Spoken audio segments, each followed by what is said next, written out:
EVMಗೆ ನಾನೇ ಖುದ್ದಾಗಿ as a minister for the 4th largest technology cluster in the world ಪತ್ರ ಬರೆದೆ.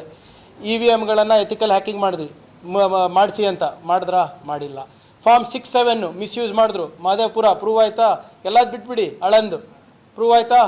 22,000 ಪೇಜ್. ಯಾರು A1A2 BJP ಅವರ?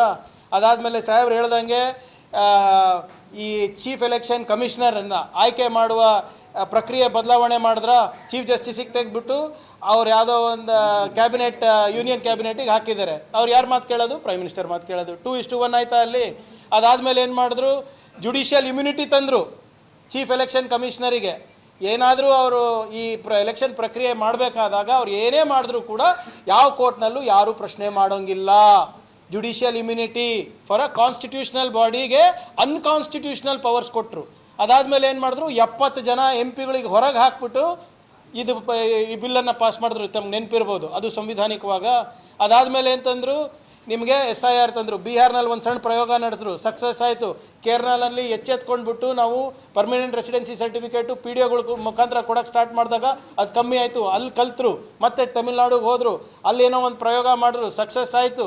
ಮತ್ತು ಈ 3 ರಾಜ್ಯದಲ್ಲಿ ಏನು ಲೋಪಗಳಿತ್ತು ಅದು ನ್ಯೂನತೆಗಳನ್ನು ಬೆಂಗಾಲ್ನಲ್ಲಿ ಸರಿಪಡಿಸಿದ್ರು. ಏನಂತ? Logical discrepancy. What is the definition of logical discrepancy? Chief election commissioner ಈಗಲೂ ನನಗೆ ಹೇಳಿಬಿಡ್ಲಿ, ನಾನು ರಾಜೀನಾಮೆ ಕೊಡೋಕ್ಕೆ ರೆಡಿ ಇದ್ದೀನಿ. There is no definition. ನಿಮ್ಮದು ಹೆಸರು ದತ್ತಾತ್ರೇಯ, ನೀವು ಸ್ಪೆಲ್ಲಿಂಗ್ ಏನಾದರೂ ಚೇಂಜ್ ಆದರೆ ನಿಮ್ದು ಹೋಯ್ತು. ಪ್ರಿಯಾಂಕ್ ನಂದು ಒತ್ತಕ್ಷರ ಕನೇ ಬಂದುಬಿಟ್ರೆ ವಿತೌಟ್ ಒತ್ತಕ್ಷರ ಇದು ಡಿಸ್ಕ್ರಪೆನ್ಸಿ ಇದೆ ಅಂದ್ಬಿಟ್ಟು ಟ್ರಿಬ್ಯುನಲಿಗೆ ಟ್ರಿಬ್ಯುನಲಿಗೆ ಕಳಿಸ್ತಾರೆ. ಟ್ರಿಬ್ಯುನಲ್ನಲ್ಲಿ ಒಂದೇ ಜಡ್ಜ್ ಇರೋದು. ಹೆಂಗಾಗ್ತದೆ? ಆಲ್ ದಿಸ್ ಈಸ್ ಕಾನ್ಸ್ಟಿಟ್ಯೂಷನಲ್ಲ. ಅದು ಓಟ್ ಚೋರಿ ಆಯಿತಾ? ಓಟ್ ಚೋರಿ ಅಲ್ವಾ ಇದು?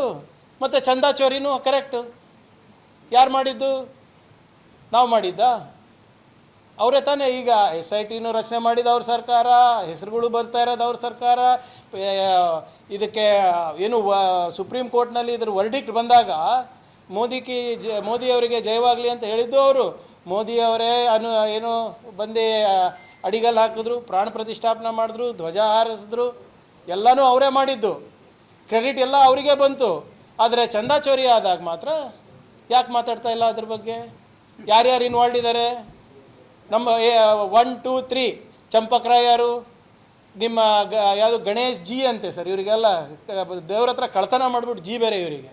ಕರ್ನಾಟಕದ ಹೆಸರು ಹಾಳು ಮಾಡೋಕ್ಕೆ ಬಂದಿರೋದು ಇವರು. ಮತ್ತು ಇನ್ನೊಬ್ಬ ಮಿಶ್ರಾ. ಹಾಂ, ಎಲ್ಲ ಜಿಗಳೇ, ಎಲ್ಲ ಜಿನೂ ಹಿಂಗೆ ರೀ. ಮೋಹನ್ ಜಿ, ಹೊಸಬಾಳೆ ಜಿ ಎಲ್ಲ ಈಗ ಸಮಾಜದಲ್ಲಿ ವಿಷ ಬೀಜ ಬಿಟ್ಬಿಟ್ಟು ಜಿ ಬೇರೆ ಅನ್ಸ್ಕೊಳೋದು ಇವರು. ಬಿಟ್ಬಿಡಿ. ನಾವು ಹೇಳ್ತಾ ಇರೋದು ಓಟ್ ಚೋರಿನೂ ಪ್ರೂವ್ ಆಗಿದೆ, ನಿಮ್ಮ ಚಂದಾ ಚೋರಿನೂ ಪ್ರೂವ್ ಆಗಿದೆ.